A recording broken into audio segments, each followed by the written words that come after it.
ಮಂಡ್ಯದವರು ಛತ್ರಿಗಳು ಎಂಬ DCM DK Shivakumar ಹೇಳಿಕೆಗೆ ಜಿಲ್ಲೆಯಲ್ಲಿ ಭಾರಿ ಆಕ್ರೋಶ ವ್ಯಕ್ತವಾಗಿದೆ. ಜಿಲ್ಲೆಯ ಜನರಿಗೆ ಡಿಕೆಶಿ ಅವಮಾನ ಮಾಡಿದ್ದಾರೆ. ಮಂಡ್ಯ ಜನರ ಭಿಕ್ಷೆಯಿಂದ ಕಾಂಗ್ರೆಸ್ ಅಧಿಕಾರ ಸಿಕ್ಕಿದೆ. 7ರಲ್ಲಿ 5 ಕ್ಷೇತ್ರಗಳು ಕಾಂಗ್ರೆಸ್ ಶಾಸಕರು ಆಯ್ಕೆಯಾಗಿದ್ದಾರೆ ಎಂದು ಸಾಮಾಜಿಕ ಜಾಲತಾಣಗಳಲ್ಲಿ ಜನ ಡಿಕೆಶಿ ವಿರುದ್ಧ ತೀವ್ರ ಆಕ್ರೋಶವನ್ನ ವ್ಯಕ್ತಪಡಿಸಿದ್ದಾರೆ. ಅಧಿಕಾರಕ್ಕಾಗಿ ಮಂಡ್ಯ ಜನರ ಬಳಿ ಬಂದು ಪೆನ್ನು ಪೇಪರ್ ಕೊಡಿ ಎಂದು ಅಂಗಲಾಚಿದ್ದು ಮರೆತು ಹೋಯ್ತಾ ಡಿಸಿಎಂ ಅವರೇ? ಮಂಡ್ಯದವರು ಸಿಎಂ ಆಗಿದ್ದಾಗ ಅವರ ಕಾಲಿಗೆ ಬಿದ್ದು ಬೆಳೆದವರು ನೀವು. ಎಂತಹ ದುರಹಂಕಾರಿಗೆ ಸರಿಯಾದ ಬುದ್ಧಿ ಕಲಿಸಬೇಕು. ಅತಿ ಹೆಚ್ಚು ಕನ್ನಡ ಮಾತನಾಡುವ ಜಿಲ್ಲೆ ಜನರಿಗೆ ಅವಮಾನ ಮಾಡಿದ್ದೀರಿ. ಈ ಮೂಲಕ ಮಂಡ್ಯ ಜನತೆಗೆ ಯುಗಾದಿ ಬೋನಸ್ ಕೊಟ್ಟಿದ್ದೀರಿ ಎಂದು ಸಾಲು ಸಾಲು ಪೋಸ್ಟ್ ಹಾಕಿ ಜನ ಆಕ್ರೋಶವನ್ನು ಹೊರಹಾಕಿದ್ದಾರೆ. ಡಿಕೆ ಶಿವಕುಮಾರ್ ಮಂಡ್ಯ ಜನರ ಕ್ಷಮೆ ಯಾಚಿಸಬೇಕು, ಇಲ್ಲದಿದ್ದರೆ ಮಂಡ್ಯಕ್ಕೆ ಬಂದರೆ ಕಪ್ಪು ಬಾವುಟ ಪ್ರದರ್ಶನ ಮಾಡ್ತೇವೆ. ಅವರ ಹೇಳಿಕೆ ಖಂಡಿಸದೆ ಮಂಡ್ಯ ಜನರ ಪರ ನಿಲ್ಲದ ಕೈ ಶಾಸಕರು ಛತ್ರಿಗಳು ಎಂದು ಅವರ ಹೇಳಿಕೆಯನ್ನ ಖಂಡಿಸದೆ ಮಂಡ್ಯ ಜನರ ಪರ ನಿಲ್ಲದ ಕೈ ಶಾಸಕರು ಛತ್ರಿಗಳು ಎಂದು ಕಿಡಿಕಾರಿದ್ದಾರೆ. ಮಂಡ್ಯದವರು ಛತ್ರಿಗಳು ಎಂಬ ಡಿಸಿಎಂ ಡಿಕೆ ಶಿವಕುಮಾರ್ ಹೇಳಿಕೆಗೆ ಜಿಲ್ಲೆಯಲ್ಲಿ ಭಾರಿ ಆಕ್ರೋಶ ವ್ಯಕ್ತವಾಗಿದೆ. ಜಿಲ್ಲೆಯ ಜನರಿಗೆ ಡಿಕೆಶಿ ಅವಮಾನ ಮಾಡಿದ್ದಾರೆ. ಮಂಡ್ಯ ಜನರ ಭಿಕ್ಷೆಯಿಂದ ಕಾಂಗ್ರೆಸ್ ಅಧಿಕಾರ ಸಿಕ್ಕಿದೆ.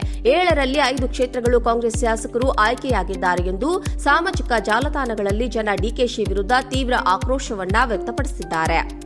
ಅಧಿಕಾರಕ್ಕಾಗಿ ಮಂಡ್ಯ ಜನರ ಬಳಿ ಬಂದು ಪೆನ್ನು ಪೇಪರ್ ಕೊಡಿ ಎಂದು ಅಂಗಲಾಚಿದ್ದು ಮರೆತು ಹೋಯ್ತಾ ಡಿಸಿಎಂ ಅವರೇ? ಮಂಡ್ಯದವರು ಸಿಎಂ ಆಗಿದ್ದಾಗ ಅವರ ಕಾಲಿಗೆ ಬಿದ್ದು ಬೆಳೆದವರು ನೀವು. ಎಂತಹ ದುರಹಂಕಾರಿಗೆ ಸರಿಯಾದ ಬುದ್ಧಿ ಕಲಿಸಬೇಕು. ಅತಿ ಹೆಚ್ಚು ಕನ್ನಡ ಮಾತನಾಡುವ ಜಿಲ್ಲೆ ಜನರಿಗೆ ಅವಮಾನ ಮಾಡಿದ್ದೀರಿ. ಈ ಮೂಲಕ ಮಂಡ್ಯ ಜನತೆಗೆ ಯುಗಾದಿ ಬೋನಸ್ ಕೊಟ್ಟಿದ್ದೀರಿ ಎಂದು ಸಾಲು ಸಾಲು ಪೋಸ್ಟ್ ಹಾಕಿ ಜನ ಆಕ್ರೋಶವನ್ನು ಹೊರಹಾಕಿದ್ದಾರೆ. ಡಿಕೆ ಶಿವಕುಮಾರ್ ಮಂಡ್ಯ ಜನರ ಕ್ಷಮೆ ಯಾಚಿಸಬೇಕು, ಇಲ್ಲದಿದ್ದರೆ ಮಂಡ್ಯಕ್ಕೆ ಬಂದರೆ ಕಪ್ಪು ಬಾವುಟ ಪ್ರದರ್ಶನ ಮಾಡ್ತೇವೆ. ಅವರ ಹೇಳಿಕೆ ಖಂಡಿಸದೆ ಮಂಡ್ಯ ಜನರ ಪರ ನಿಲ್ಲದ ಕೈ ಶಾಸಕರು ಛತ್ರಿಗಳು ಎಂದು ಅವರ ಹೇಳಿಕೆಯನ್ನ ಖಂಡಿಸದೆ ಮಂಡ್ಯ ಜನರ ಪರ ನಿಲ್ಲದ ಕೈ ಶಾಸಕರು ಛತ್ರಿಗಳು ಎಂದು ಕಿಡಿಕಾರಿದ್ದಾರೆ. ಮಂಡ್ಯದವರು ಛತ್ರಿಗಳು ಎಂಬ ಡಿಸಿಎಂ ಡಿಕೆ ಶಿವಕುಮಾರ್ ಹೇಳಿಕೆಗೆ ಜಿಲ್ಲೆಯಲ್ಲಿ ಭಾರಿ ಆಕ್ರೋಶ ವ್ಯಕ್ತವಾಗಿದೆ. ಜಿಲ್ಲೆಯ ಜನರಿಗೆ ಡಿಕೆಶಿ ಅವಮಾನ ಮಾಡಿದ್ದಾರೆ. ಮಂಡ್ಯ ಜನರ ಭಿಕ್ಷೆಯಿಂದ ಕಾಂಗ್ರೆಸ್ ಅಧಿಕಾರ ಸಿಕ್ಕಿದೆ. 7ರಲ್ಲಿ 5 ಕ್ಷೇತ್ರಗಳು ಕಾಂಗ್ರೆಸ್ ಶಾಸಕರು ಆಯ್ಕೆಯಾಗಿದ್ದಾರೆ ಎಂದು ಸಾಮಾಜಿಕ ಜಾಲತಾಣಗಳಲ್ಲಿ ಜನ ಡಿಕೆಶಿ ವಿರುದ್ಧ ತೀವ್ರ ಆಕ್ರೋಶವನ್ನ ವ್ಯಕ್ತಪಡಿಸಿದ್ದಾರೆ.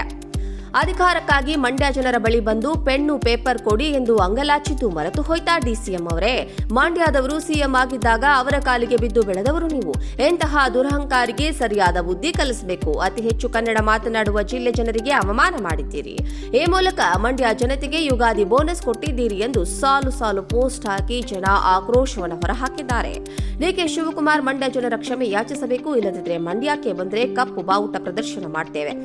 ಅವರ ಹೇಳಿಕೆ ಖಂಡಿಸದೆ ಮಂಡ್ಯ ಜನರ ಪರ ನಿಲ್ಲದ ಕೈ ಶಾಸಕರು ಛತ್ರಿಗಳು ಎಂದು ಅವರ ಹೇಳಿಕೆಯನ್ನ ಖಂಡಿಸದೆ ಮಂಡ್ಯ ಜನರ ಪರ ನಿಲ್ಲದ ಕೈ ಶಾಸಕರು ಛತ್ರಿಗಳು ಎಂದು ಕಿಡಿಕಾರಿದ್ದಾರೆ.